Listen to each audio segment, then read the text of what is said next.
हरे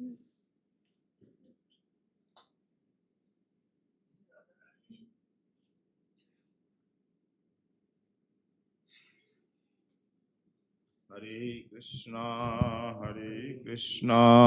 कृष्णा कृष्णा हरे हरे, हरे राम राम राम हरे हरे, हरे कृष्णा कृष्णा हरे हरे, हरे राम राम राम हरे हरे। बोलिए श्री वृंदावन धाम की, श्री यमुना जू की, श्री गिरिराज महाराज की, श्री राधा नयनानंद जू की, नरसिंह भगवान। जय जय श्री राधे श्याम निताई गौर हरि।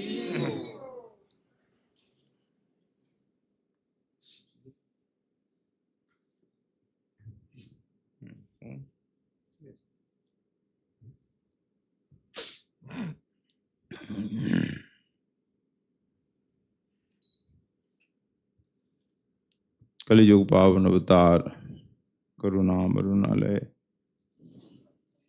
प्रेम पुरुषोत्तम भगवान श्री कृष्ण चैतन्य महाप्रभु के अंतरंग परिकर प्रवर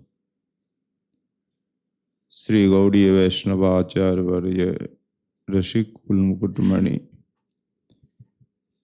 श्रीमद् रूप गोस्वामी जी कृत श्री उज्जवल नीलमणि ग्रंथ का यहाँ प्रतिदिन दिव्य रसास्वादन किया जा रहा है।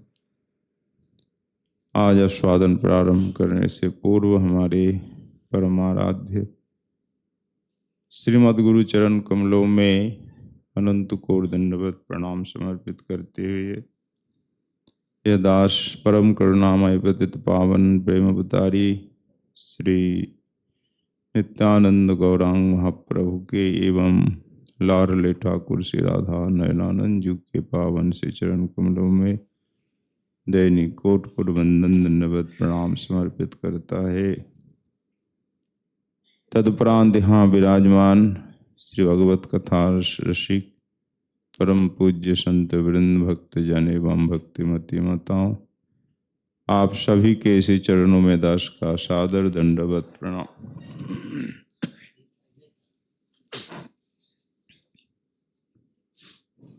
श्री उज्जवल नीलमणि नायिका भेद प्रकरण में प्रोषित भर्तृका नायिका का उदाहरण हम लोग आस्वादन कर रहे हैं। विगत कई दिनों से 10 दिनों से नहीं।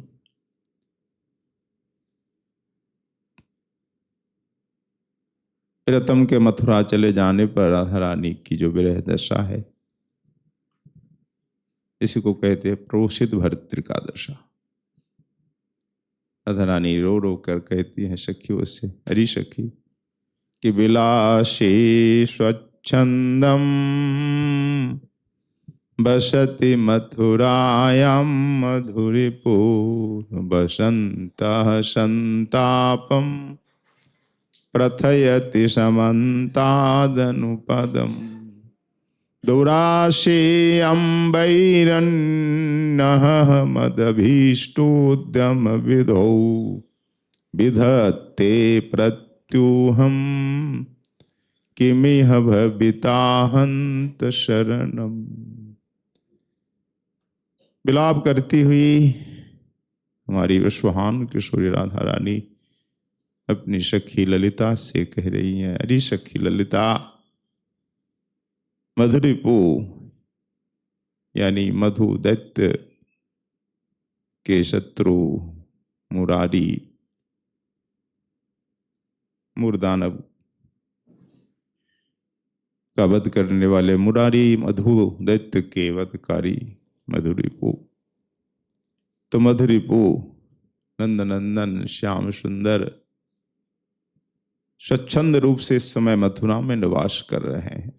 क्योंकि वे विलासी हैं। वहाँ विशाल उन्हें राजपाट सुख वैभव प्राप्त हुआ है, तो वहाँ निमग्न है सुख में, क्योंकि है ही वे विलासी और स्वच्छंद है, वो किसी के अधीन तो है ही नहीं।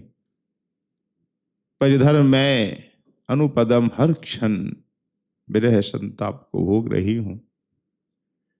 देख सकी ये वसंत है, बसंत ऋतु में और भयंकर हो जाता है ये विरह संताप। मैं कैसे सहन करूं? इसके लिए मेरा एक ही उद्यम है, एक ही अभिष्ट है कि मृत्यु अत्यंत कष्ट हो उस समय व्यक्ति मृत्यु ही चाहता है। उस कष्ट से, पीड़ा से रक्षा हेतु। देख सखी मेरे लिए तो एक ही मार्ग है कि मृत्यु, जिससे मैं इस कष्ट से छुटकारा पा जाऊंगी। पर करूँ तो करूँ क्या, दुराशयम वैरिणी, ये जो दुराशा है मेरी, प्रियतम आएंगे आएंगे, ये मेरी शत्रु बन गई है, वैरिणी बन गई, ये मरने नहीं दे रही है। हाय मैं क्या करूं,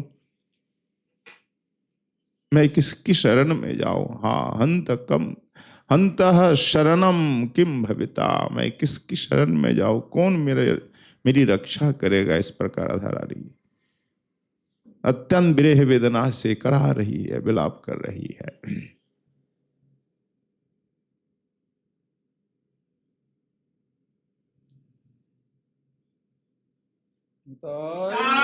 गौर हरि, जय जय श्री राम। ये उज्जैन नीलमणि का उदाहरण है। श्रीमद् रूप गोस्वामी चरण ने लिखा है, नयिका भेद प्रकरण का 90वां श्लोक है। इसी उदाहरण के परिप्रेक्ष्य, इस वर्णन के परिप्रेक्ष्य में स्वात्म प्रमोदिनी टीकाकार श्रीमद् विष्णुदास गोस्वामी जी ने अनेक उदाहरण प्रस्तुत किए हैं, जिन उदाहरणों का आप आस्वादन कर रहे हैं कई दिनों से। श्रीमद् भागवत से, गीतावली से, जगन्नाथ बल्लभ नाटक से, गीत गोविंद का संपूर्ण चतुर्थ सर्ग का ही यहाँ आस्वादन हुआ है उदाहरण के रूप में। इसके आगे आपने उद्धव संदेश का आस्वादन किया, फिर हंस दूत का क्या विशाल आस्वादन हुआ है, बहुत ही विस्तृत आस्वादन है।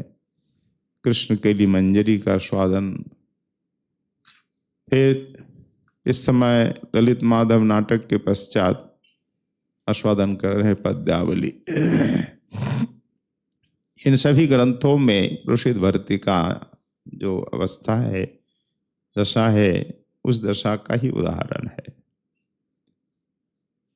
तो पद्यावली के 323 से 330 श्लोक तक आस्वादन हो चुका है। फिर 333 से 35 इनका आस्वादन होना है, 2-3 श्लोक रह गए हैं।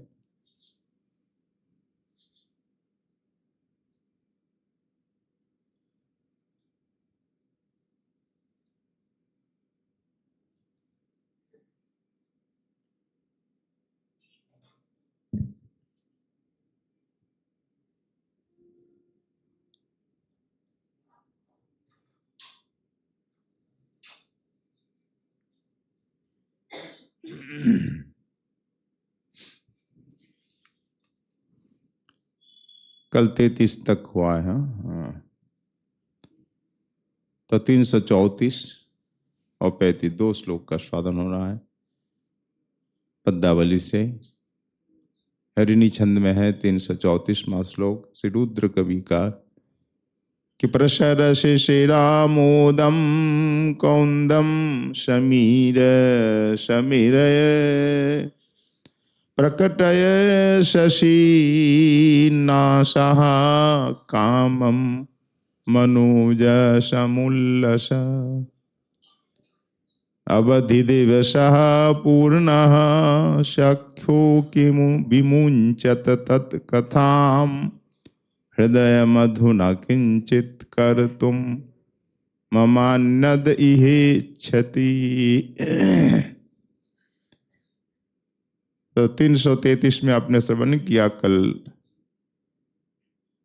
कि राधा रानी कह रही थी, ये सखी, यदि हमारे प्राणनाथ के आगमन की अवधि नियत हो जाती तो अवधि रूप एक आशा तंतु का डोर का सहारा लेकर मैं बहुत दिन तक अपने जीवन की रक्षा कर लेती, परंतु आने की अवधि तो निश्चित नहीं है। अतः अब यदि विशेष विलंब दिखा तो समस्त लोक के एकमात्र हितकारी विधाता ने अपने सृष्टि में कालकूट की जो सृष्टि की है, किस लिए की है सखी? विधाता की सृष्टि जगत हित के लिए ही है, बिना कारण किसी की सृष्टि नहीं हुई है। तो कालकूट की सृष्टि क्यों हुई है? तो मुझे तो लगता है ये मेरे लिए हुई है। ओहो, राधा रानी का क्या विरह है। सखियां तो रो रो कर मूर्छित सी हो रही है। राधा रानी कहती हैं, अब यदि उनको आने में विशेष विलंब हुआ तो मैं इस कालकूट का भक्षण कर लूंगी, क्योंकि हम जैसे विरह युक्तों के ये दुख है, उस दुख को दूर करने के लिए ही विधाता ने कालकूट की रचना की है। तो प्राण वल्लभ के आने में यदि अब विशेष विलंब दिखा तो मैं जहर खाकर मर जाऊंगी, कालकूट भक्षण कर मर जाऊंगी। ये पिछले श्लोक में था। अब इसके बाद के 334वें श्लोक में कह रही है, प्रसर शिशिरामोदम कौंदम समीर समीरय प्रकटय शशिन आशा काम मनोज समुल्लसः। एक उद्घूर्णा स्थिति है राधा रानी की। दिव्योन्माद में जो स्थिति होती है वही स्थिति है। मिलाप कर रहे, शिशिर तुम कुंद के पुष्पों की सुगंध का यथेष्ट विस्तार करो। शिशिर ऋतु से राधा रानी कह, तो शीत ऋतु में कुंद पुष्प खिलते हैं। ते शिशिर, हे शीत ऋतु, तुम कुंद पुष्पों की सुगंधी का खूब विस्तार करो। फिर हे वायु, हे समीर, तुम शीतल मंद और सुगंधित भले ही चलो, यानी तुम शीतल मंद और सुगंधित होकर खूब चलो। फिर चंद्रमा से कहती है, हे चंद्रमा, तुम अब दिशाओं को प्रकाशित कर दो। आशा प्रकटया, अपनी चंद्रिका से समस्त दिशाओं को आलोकित कर दो। फिर चौथा कंदर्प के लिए कह रहे, हे मनोज समुल्लस कामम समुल्लस, हे कंदर्प तुम भी यथेष्ट रूप से प्रसन्न हो जाओ।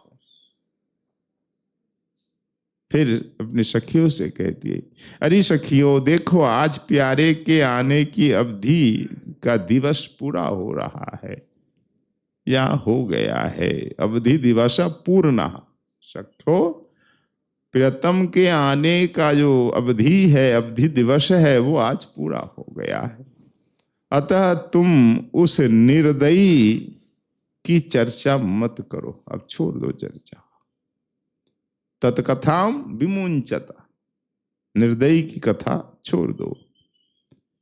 इस समय मेरा हृदय तो कुछ और ही करना चाहता है। हृदय अधुना किंचित करो तुम ममान्नद यह क्षति। अर्थात क्या है ना, इस शरीर में मेरा हृदय अब रहना नहीं चाहता है, मेरे प्राण अब शरीर में रहना नहीं चाहते। इसलिए जो कुछ करना कर लो। हे शिशिर, तुम कुंद पुष्पों की सुगंध खूब विस्तार कर दो। भाई अंतिम समय ही व्यक्ति को खूब खिलाया पिलाया जाता है ना। अंतिम समय जब आ जाता है तब उनकी हर इच्छा पूरी की जाती है। जगत में ऐसी प्रथा है। वृद्ध व्यक्ति है, चले जाएंगे, पिताजी आप क्या खाएंगे, क्या इच्छा आपकी है। जैसी जैसी इच्छा होती है, किसी को देखने की इच्छा, कुछ खाने की इच्छा, हर इच्छा पूरी करते हैं हम लोग। मृत्यु से पूर्व, फांसी से पूर्व भी कहा जाता है तुम्हारी क्या इच्छा है, बोलो अंतिम इच्छा बताओ। मानो राधा रानी कह रही है अब मेरी अंतिम इच्छा है, ये शिशिर तुम कुंद पुष्प को खूब खिलाओ, सुगंध से भर दो सब वातावरण। और हे समीर पवन देव, तुम शीतल सुगंध मंद वायु खूब चलाते रहो। मंद मंद पवन प्रवाहित होता रहे। फिर चंद्रमा, तुम अपनी चंद्रिका खूब बिखेरो, चंद्रिका से 10 दिशाओं को प्रकाशित कर दो। अंतिम समय है, मैं देख लूं सब। हे कामदेव, तुम क्या कर रहे हो, तुम प्रसन्न हो जाओ, मेरे प्रति प्रसन्न हो जाओ। बस अब मैं जाने वाली हूं, अब मैं प्राण त्यागने वाली हूं। अरे सखियों, अरे आनंद का दिन है, आनंद मनाओ, क्योंकि आज प्यारे के आने की अवधि समाप्त हो रही, क्या हो गई। अब तो मैं जाना चाहती हूं, अर्थात मेरे प्राण अब शरीर से विलग हो जाएंगे, मैं प्राण दे दूंगी, अब तो मर जाऊंगी। इसलिए अब निर्दयी की चर्चा न करो सखी, उस निर्दयी कृष्ण की चर्चा न करो, छोड़ दो उसकी चर्चा। राधा रानी की ये दशा हुई है इस समय, ये अद्भुत विकट स्थिति है। फिर अंतिम श्लोक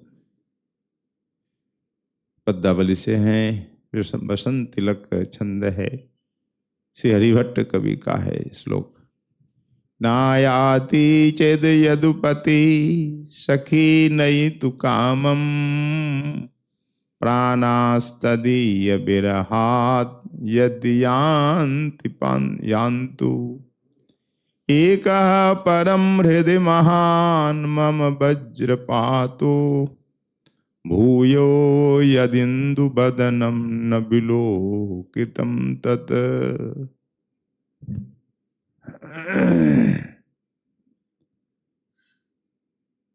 तो सखी से किशोरी कह रही है, अरे सखी, यदुपति, ये सब नाम वृंदावन में रहते समय तो किशोरी नहीं कहती थी, क्यों अब तो ये चले गए मथुरा, अब हमारे गोपों के पति तो रहे नहीं, यादवों के है, इसलिए यदुपति, मधुरिपु आदि आदि आगे की जो लीला है उस लीला संबंधित नाम ही उच्चारण कर रही है।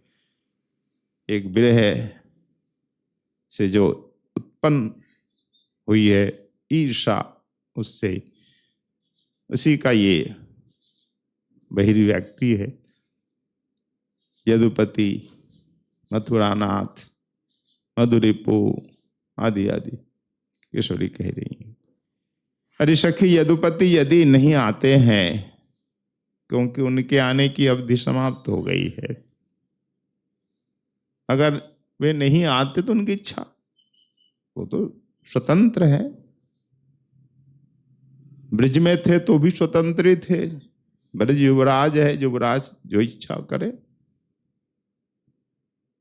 उनको बोलने की शक्ति किसमें है, किसमें है सामर्थ्य।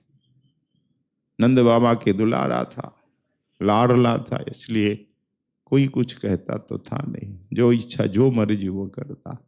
और अब तो वो राजा बन गया है, और राजा पे कौन अंकुश लगाए, राजा जो करे वही सर्वोपरि है, वही न्याय है। अन्याय भी राजा करे तो वो न्याय ही है राजा के लिए। अतः उनकी इच्छा ना आवे तो ना आवे, हम विरह में मर जाएं, कुछ भी हो जाए हमारा, तो उनको क्या मतलब है हमसे। तो ठीक है सखी, तुम भी मान लो कि प्रियतम आने वाले नहीं है। मैं भी अपने मन को समझा लिया है। राधा कह रही है मैंने अपने मन को समझा लिया है, वो आने वाले नहीं है। तो नायाति चेद यदुपति सखी नहीं तू कामम, अगर नहीं आते तो ना आए, कोई चिंता नहीं है मुझे, अब कोई खेद नहीं है। यानी ना आतु अर्थात मत आवे।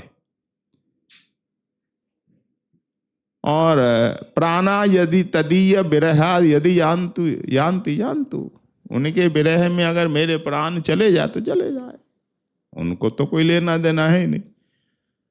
और मैंने भी ममता छोड़ दी, प्राणों के प्रति जो ममता थी, अगर प्राण चले जाए चले जाए, अधिक पीड़ा हो तो प्राण तो जाएंगे ही।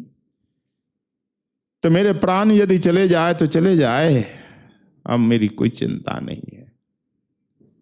परंतु एक चिंता तो सता रही है, कौन सी?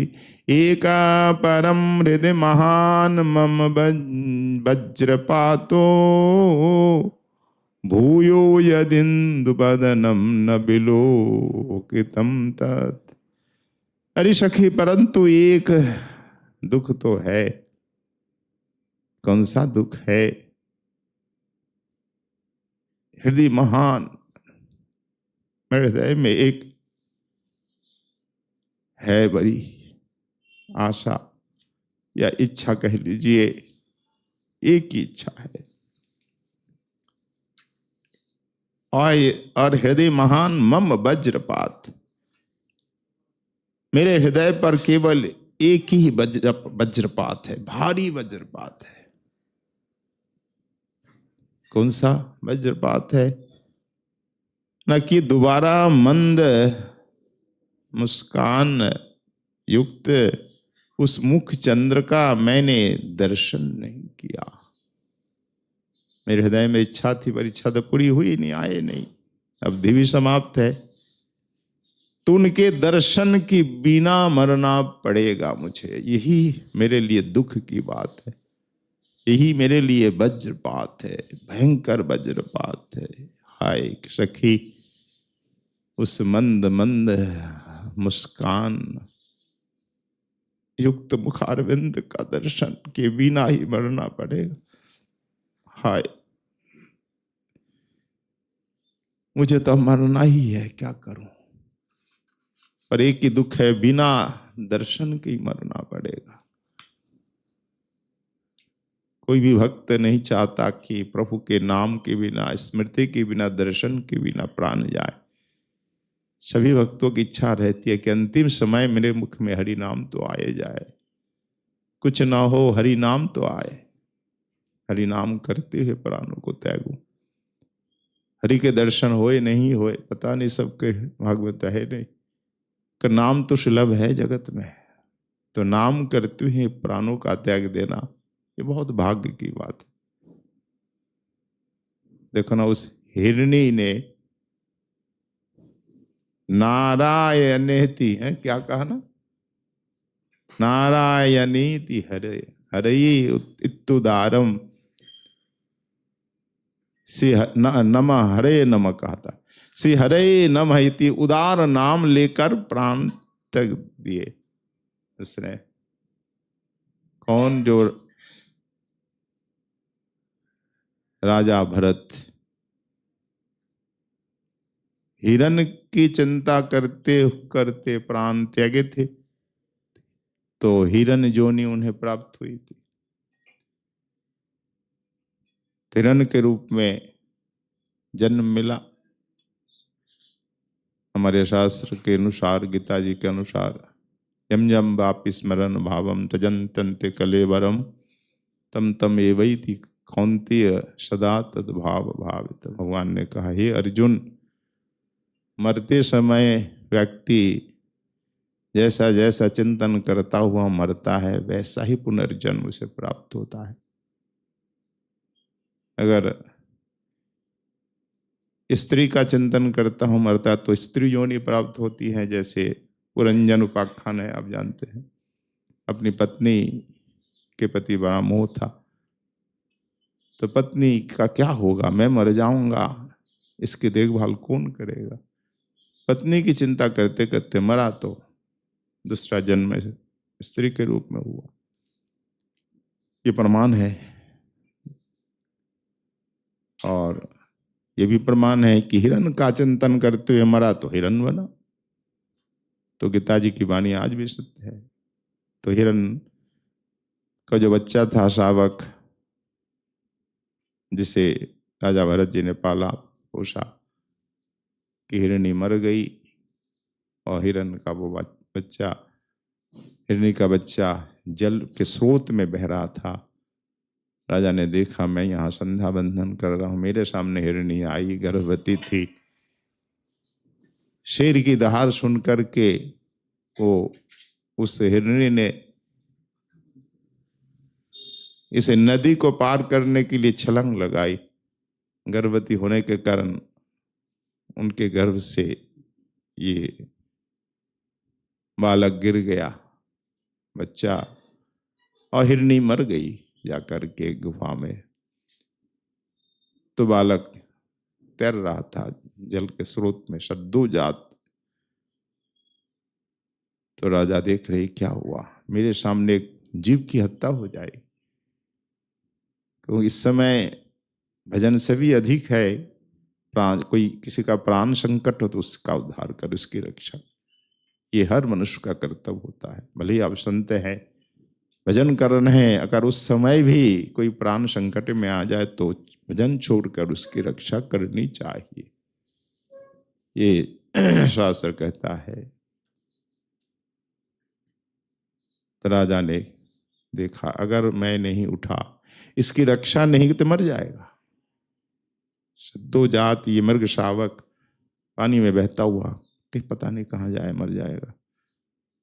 तुरंत राजा उठे, उठ करके उस शावक को उठाया, उसको पूछा, उसका पालन किया, दूध पिलाया, पिला करके अपनी कुटिया में लाए और उसका पालन पोषण किया। करते करते बड़ा हो गया, पर मोह बढ़ता ही गया। पुत्र की वत, पुत्र में जैसा स्नेह होता है, ममता होती है, उसी प्रकार ममता हो गई। कहीं दूर चला जाता, अब बड़ा होगा, खिलता, इधर उधर चला जाता जंगल में। राजा चिंतित होती, कहाँ चला गया, अभी तक नहीं आया। एक दिन वास्तव में ही वो चला गया था और राजा खूब दुखी हो गया। अंतिम समय में उस हिरण की ही चिंता करते करते राजा ने प्राण त्यागे। जिसमें मोह हो उसी की चिंता आती है अंतिम समय में। तो राजा को हिरण जन्म लेना पड़ा। तो मृग योनि में जन्म प्राप्त होकर राजा वनों में घूमने लगे। तब उनको वो दुख है, हाय मैं कहाँ मनुष्य योनि में था, उसमें भी श्रेष्ठ जन्म में राज कुल में था, मैं राजा था और परम भागवत थे ही। पर आज ये क्या हो गया, आज मैं एक हिरण शावक में मोह के कारण मुझे पशु योनि में जन्म मिला। राजा बड़े दुखी है। ठीक है, मैं इस भले ही पशु योनि में जन्म मिला है, इस जन्म को ही मैं सार्थक करूंगा। वो अपने हाथ में है, मनुष्य चाहे तो कुछ कर सकता है। मनुष्य भाग्य की रेखा को बदल सकता है कर्म के द्वारा। बुरे कर्म से हम जो भाग है हमारा अच्छा, उसे भी बदल सकते हैं। अच्छे भाग को बुरे में बदलने में भी समय नहीं लगता। अगर हम श्रेष्ठ कर्म करते हैं अच्छे, तो बुरा भाग भी श्रेष्ठ हो जाता है, शुभ हो जाता है। हाथ की रेखाएं बदल जाती है। ये आपके हाथ में है, हमारे हाथ में। हम चाहे तो कुछ भी कर सकते कर्म के द्वारा। राजा ने सोचा भले ही मैं पशु बन गया हूं, पर कर्म के द्वारा मैं इस योनि से मुक्त हो सकता हूं। मैं भगवत प्राप्ति कर सकता हूं। क्या पशुओं को भगवत प्राप्ति नहीं होती? क्या होती? उदाहरण है या नहीं? तो इसलिए अगर मैं भजन करूंगा तो मुझे भगवत प्राप्ति हो, मेरा जीवन सुधर जाएगा। तो हर पशु के हृदय में, मन में क्या भजन की इच्छा होती है? होती नहीं है। मनुष्यों में कहाँ होती है? कुछ गिने चुने भक्तों के हृदय में होती है। भजन की इच्छा उन्हीं को होती है। दो ही कारण है, या तो पूर्व जन्म के संस्कार हो, पहले आपने भजन किया है तो इस जन्म में भी भजन की इच्छा होती है। और दूसरा कारण है, यदि किसी संत महापुरुष की कृपा हुई तो भजन की इच्छा हो जाती है। दो ही कारण बताए जीव गोस्वामी चरण ने संदर्भ में। तो मनुष्य में भी कितने लोग भजन करते? करोड़ों मनुष्य है, कितने लोग कर रहे हैं मनुष्य? अब तो अरबों है। और पशुओं में भजन तो दुर्लभ है, बड़ा दुर्लभ है। अगर कोई पशु भजन करता बड़े ही भाग्यशाली है। तो पशु में भजन होगा, अगर पूर्व जन्म में उसने भजन किया, उस पर किसी संत महापुरुष की कृपा हुई तो वो भी भजन करता है, देखा जाता है। और भजन करके वो उस चोरी से मुक्त हो जाता है। ऐसे अनेक उदाहरण है। सर्प को देखो ना, जहाँ हरिदास ठाकुर भजन कर रहे हैं, उनकी गुफा में एक अजगर रहता था।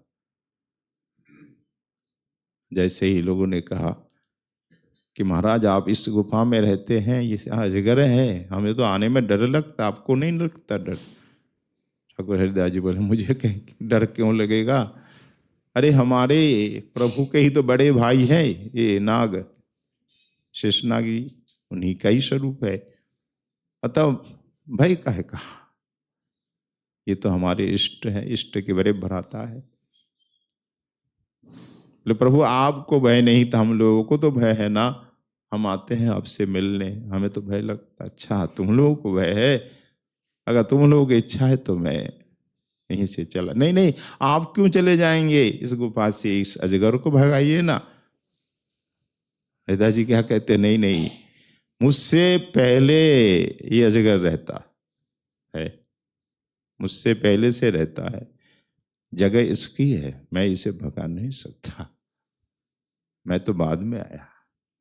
इस पृथ्वी में सबको रहने का अधिकार है, केवल मनुष्यों का नहीं, सबको, हर जीव का अधिकार है। और ये पहले से रहता था, मैं इसे नहीं भगा सकता, इसलिए ये यहां रहेगा, मैं जाऊंगा। आजकल हम क्या करते हैं? इनको भगाओ, पशुओं को भगाओ।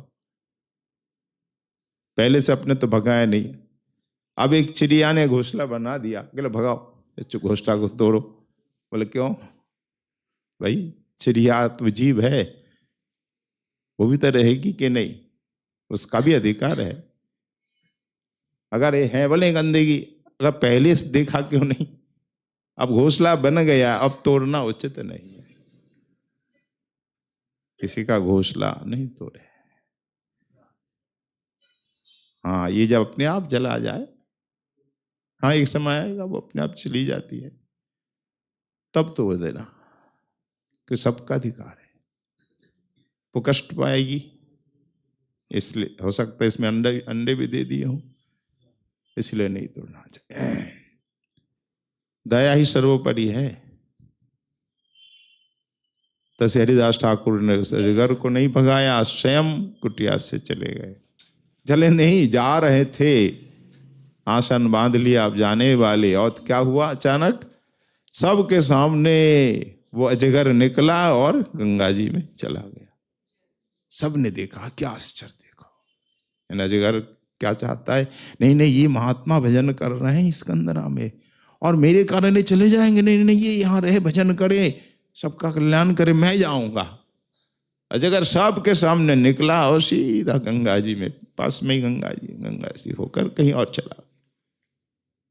अगर आप भजन करेंगे तो ये सारे जीव आपके सहायक हो जाएंगे, कोई विरोध नहीं करे। तो अजगर में बुद्धि नहीं है, देखो बुद्धि है कि नहीं है, ये भी भजन करता है, संत के संग में रहा है, संत के सान्निध्य में रहा। तो ऐसे संत के सान्निध्य में रहे ना, कोई भी पशु वही भजन करके भगवत प्राप्त हो जाता, प्राप्ति कर लेता है। अजगर हो या श्वान आदि हो, शेर आदि की कथा भी आती है। तो पशु योनि में भी भजन हो सकता है चाहे तो भक्ति में सबका अधिकार है। गोस्वामी जी ने शास्त्र प्रमाण से दिखाया भक्ति संदर्भ में कि भक्ति कहीं भी, कोई भी और कभी भी हो सकती है। कभी भी भक्ति कर सकते हैं, प्रातः मध्याह्न साय, रात्रि में, मध्य रात्रि में, कभी भी भजन कर सकते हैं।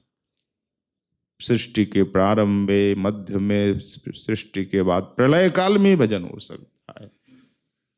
काल इसमें बाधक नहीं है। पर योग ज्ञान कर्म आप हर समय नहीं कर सकते हैं। मध्य रात में आप एकाएक उठ करके हवन नहीं कर सकते हैं। अनेक प्रकार के विधि विधान है, भक्ति में कोई विधि विधान नहीं है। हरिनाम चाहे कभी भी कर सकते हो, खाते समय कर सकते हो। खाते समय योग ज्ञान कर्म नहीं हो सकता है। खाते सोते उठते बैठते हर समय हरिनाम कर सकते हो, कोई विधि नहीं। इसलिए भक्ति कभी भी कर, और कोई भी, ज्ञान कर्म में सबका अधिकार नहीं है, योग में सबका अधिकार नहीं है, पर भक्ति में सबका अधिकार, चाहे बालक हो, वृद्ध हो, युवा हो, स्त्री हो, पुरुष हो, ब्राह्मण हो, क्षत्रिय हो, वैश्य हो, शूद्र हो, सभी का अधिकार है। चारों वर्ण, चारों आश्रम वाले, स्त्री पुरुष बालक वृद्ध, यहाँ तक कि जो विकलांग है, वृद्ध है, बीमार है, शैया में लेटे हुए है, शैयाशायी है, वो भी कर सकता है भक्ति।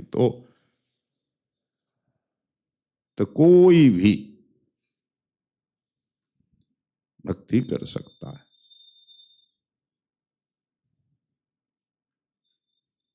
जब गोस्वामी जी ने उदाहरण दिया है, गर्भ में भक्ति, बचपन में भक्ति, युवावस्था में भक्ति, वृद्धावस्था में भक्ति, मरते समय भक्ति, मरने के पश्चात भी भक्ति हो सकती है। किसने किया? गर्भ में भजन किया भक्त शिरोमणि प्रहलाद जी ने। नारद जी का उपदेश जब माता के गर्भ में थे तभी तो मिला है ना। तो गर्भ में किसने भजन किया है? प्रहलाद जी ने। बचपन में किसने किया है? ध्रुव जी ने। जवानी में किसने भजन किया? अम्बरीश जी महाराज ने। वृद्धावस्था में किसने भजन किया? ययाति ने, धृतराष्ट्र ने, प्रमाण है। और मरते समय किसने किया? अजामिल ने। मरने के पश्चात स्वर्ग में जाकर किसने भजन किया? चित्रकेतु ने। बाधक नहीं है कोई भी देश, यानी हर काल में, काल देश बाधक नहीं, व्यक्ति भी बाधक नहीं, कोई भी कहीं भी और कभी भी भजन करे। जंगल में, पर्वत में, गुफा में, वन में, स्थल में, हाट में, बाजार में, जल में, थल में, नभ में, कहीं भी भजन हो सकता है। सातों द्वीप में, 9 वर्षों में, ये 14 भुवन में, अपराकृत ब्रह्मांड के बाहर जो धाम है वहां कहीं भी बहुत विस्तार से उदाहरण सहित वर्णन हुआ है भक्ति संदर्भ में। तो कोई भी कहीं भी और कभी भी भजन करे, भक्ति सार्वभौम है। इसलिए पशु भी भजन कर सकता है, पर वो तो भाग्य की बात है। अगर उसके प्रारब्ध में है, संत महापुरुष की कृपा उस पर हुई है तो कर सकता है। तो ये हिरण्यजनी में राजा कैसे भजन कर रहा है? प्रारब्ध है, संस्कार है, पूर्वजन्म भजन किया है, इसलिए मृग योनि में भी स्मृति बनी हुई है। अब दुखी है, हाय मुझे कैसा दिव्य मनुष्य योनि मिला। मनुष्य जन्म सर्वश्रेष्ठ जन्म, 84 लाख योनियों में सर्वश्रेष्ठ मनुष्य योनि है। मैंने अब गमा दिया इस मनुष्य योनि को, खूब रोया, अनुताप पश्चाताप करता कि मैं इस योनि से ही मुक्त हो जाऊंगा। भजन करूंगा तो भजन तो नष्ट होता नहीं, भले ही जन्म परिवर्तन हो जाए, जन्म परिवर्तित होता है, पर भजन भक्ति नष्ट नहीं होती है। तो उस भक्ति जो पूर्व जन्म में उन्होंने की थी उसकी स्मृति बनी रही। हिरण्य योनि में भी उसने खूब भजन किया, जहां भी रहता भजन करता, भजन करके वैराग हुआ, अपने दल को छोड़ा। पशु भी अपने दल में ही रहता है ना, हिरन भी अकेला नहीं रहता है, शेर अकेला रहता है। शेर को पसंद नहीं है दल में रहना, झुंड के साथ रहना, पर हर पशु झुंड के साथ ही रहता है, प्राय हर जीव। तो इसने अपने दल को छोड़ा, अकेला घूमते घूमते घूमते कहाँ चला गया?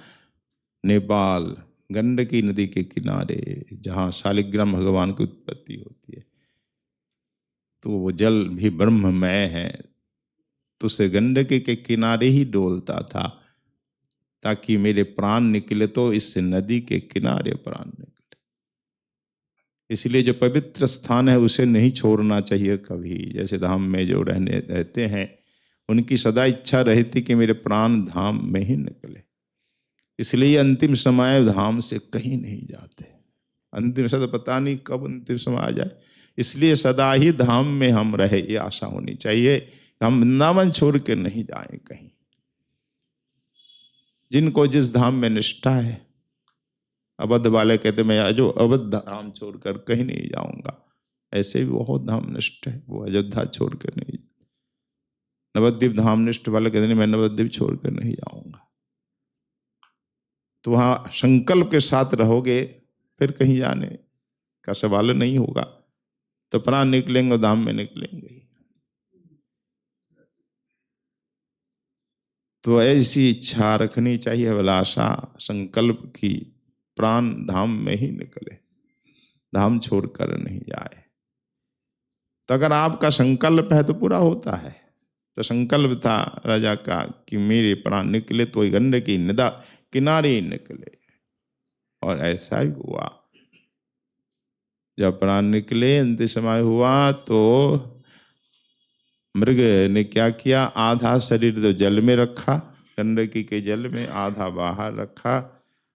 रख करके जल में शालिग्राम भगवान है ही, स्पर्श भी उसको प्राप्त हुआ, और आधा शरीर बाहर, यानी सिर का हिस्सा बाहर, और सिहरे नमः कह करके प्राण को दे। बोलो जय जय श्री राधे नेताई गौर। सिहरे नमः कह करके प्राणों को त्यागा। आहा, इसलिए मुक्ति तो हो गई थी, पर दोबारा जन्म मिला जड़ भरत के रूप में, श्रेष्ठ ब्राह्मण के रूप में।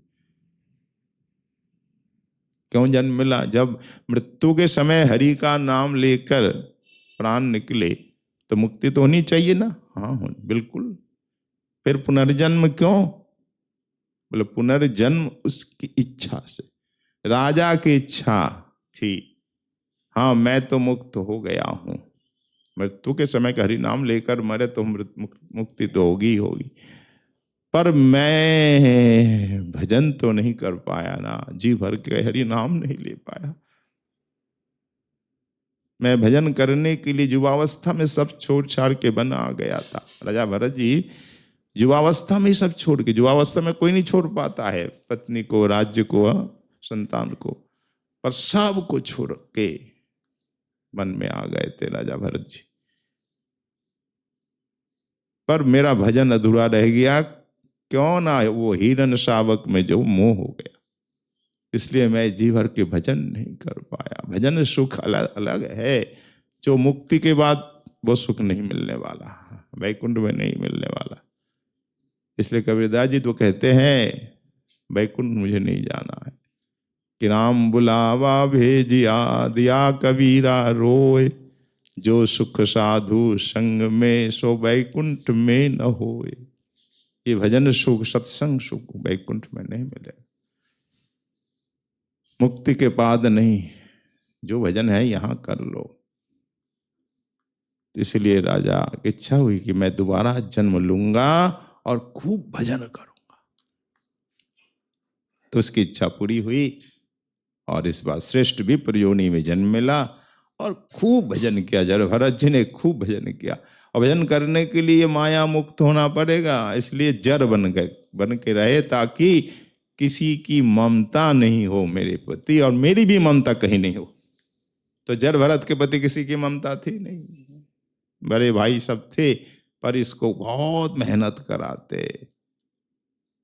जा घास लिया, गाय के लिए चरा लिया, वो खेत में जा, खेत के लिए काम कराना, हर तरह का परिश्रम कराते। खाने के लिए वही जो बचा खुचा जली हुई रोटी, सरा, भात आदि सब। तो उसे दुख नहीं था, जो मिल जाए, बासी सड़ा हुआ, जला हुआ, जो भी भोजन मिल जाए खा लेता था, प्रसाद मानकर। खूब मेहनत कराता था और करता, रात रात भर जग करके खेत में पहरादारी करता। खेतों में फसल के समय ये पशु आते खा जाते हैं। खूब मेहनत कराता था, पर उसको जरा सा भी दुख नहीं। तो उसके प्रति किसी की ममता नहीं और उसकी ममता कहीं नहीं। राजा की भी, जड़ भरत जी की भी कहीं ममता नहीं थी। ममता से बचने के लिए ही जड़वत रह गए, इसलिए नाम पड़ गया जड़ भरत। कहीं ममता नहीं, कहीं एक ही ममता, एक ही मोह भगवान से था। अंत में सब छोड़ छाड़ के चले आए और जीवन भर खूब भजन किया। चरित्र आप जानते ही हैं। तो यहाँ मूल प्रश्न है कि मृत्यु के समय भगवान नाम लेकर मरे। ये आशा सभी भक्तों की होती है कि मरते समय मेरी जीवा में हरि नाम हो, मुख में तुलसी दल हो, वृंदावन धाम हो। ये आशा रहती है, ऐसे मेरी मृत्यु हो। प्रभु के दर्शन तो सबके भाग में है। तो इतनी आशा तो हम कर ही सकते हैं कि मृत्यु में मेरी वृंदावन धाम में हो, रज में हो, मुख में हरि नाम हो, तुलसी दल चरणामृत हो। बस इतनी आशा तो कर ही सकते।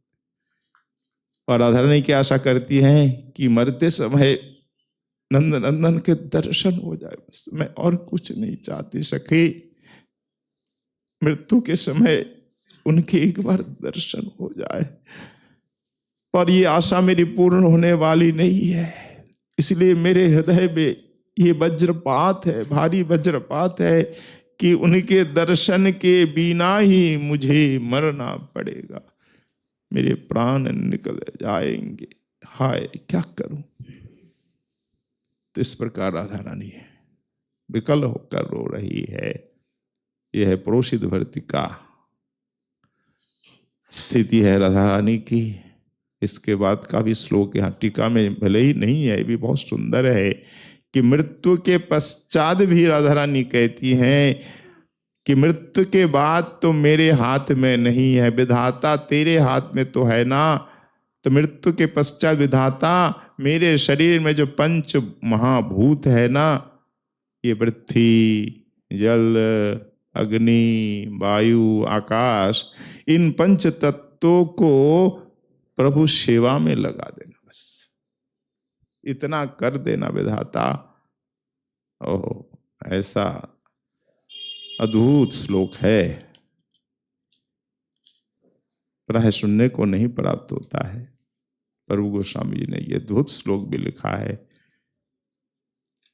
कि विधाता मेरा शरीर भले ही मृत्यु को प्राप्त हो जाए, पर पांच जो महाभूत है, भले ही ये महाभूत मृत्यु के बाद क्या होता है, ये महाभूत अपने अपने अंशों में मिल जाते हैं।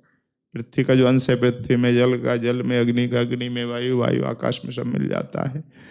ये नियम है, ऐसा ही होता है। तो ठीक है, ऐसा तो होगा ना। पर मेरा एक निवेदन है विधाता, मेरे ये शरीर में जो भूमि का अंश है ना, तुम बस मेरी विनती मान लेना, इस भूमि को श्री गोविंद जिस भवन में रहते हैं ना, जिस आंगन में विचरण करते हैं उस आंगन में रख देना ये भूमि अंश को, ताकि मेरे ऊपर से प्रभु यातायात करे, चले, उनके चरण स्पर्श प्राप्त हो। एक और मेरे शरीर में जल है, उसे कहाँ रखोगे? तो मेरी विनती है कि जिस सरोवर में प्रभु स्नान करते हैं ना, उस सरोवर में रख देना, ताकि उनका स्पर्श प्राप्त हो। ये भूमि और जल हो गया। और मेरे शरीर में जो तेज अंश है, अग्नि है जो तेज, उसे कहाँ रखोगे विधाता? उसे तुम श्री कृष्ण के दर्पण में रख देना। दर्पण में भी तेज अंश है, दर्पण में रख देना। जब वो अपना प्रतिबिंब दिखे तो मेरा सान्निध्य प्राप्त हो। 3 और मेरे शरीर में जो वायु है, इस वायु को द्वारिका में इस समय प्रभु विराज रहे हैं, तो उनकी जो सेवा करती हैं रानियां, पंखा झलती है तो पंखे में रख देना, तो ये वायु भी उनकी सेवा में लग जाएगी। तो भूमि, जल, तेज और वायु। अब रह गए आकाश। आकाश को कहाँ रखें? तो राधा रानी कहती हैं आकाश को उनके आंगन के ऊपर रख देना। ये भूत निवाहा सांशे विसंतु स्फुटम धातारम प्रणिपत्य हंत शिरसा तत्रापि याचे वरम। मैं विधाता के चरणों में प्रणाम करती हुई प्रार्थना करती हूँ। मैं विधाता के चरणों में माथा टेक करके, शिरसा कहा है, सर रख करके ये प्रार्थना करती हूँ कि मेरी ये 5 महाभूत को इन जगह में रख दे। बापिशु पयः यानी सरोवर में जल, मुकुर यानी दर्पण में ज्योति को, आंगन में, आंगन के ऊपर आकाश में आकाश को, भूमि को रख दे। और तदीय वर्तमान उनके मार्ग में भूमि को रख दे, उनके पंखे में अनिल को, इन वायु को रख दे। तो मृत्यु के पश्चात भी भगवत सेवा की कामना अद्भुत है। मृत्यु के पश्चात भी ये 5 भूत उनकी सेवा में लग जाए। तो राधा रानी की लीला ही अद्भुत, चरित्र ही अद्भुत है, विरह भी अद्भुत है, जिसका आप लोग आस्वादन करने के दिनों से प्रोषित भर्ती का दशा में राधा रानी का विरह है। टीका अभी अब विश्राम की ओर है। 1 श्लोक और रह गया, कल ही सुनेंगे अलंकार कौस्तुभ में। इसके बाद स्वाधीन भर्तृका का वर्णन आएगा। श्रीमद् रूप गोस्वामी चरण जिस प्रकार वर्णन कर रहे हैं, उनकी कृपा आप सबके आशीर्वाद से पुनः कल स्वादन सौभाग्य प्राप्त करेंगे। आज की कथा का यहीं पे विश्राम।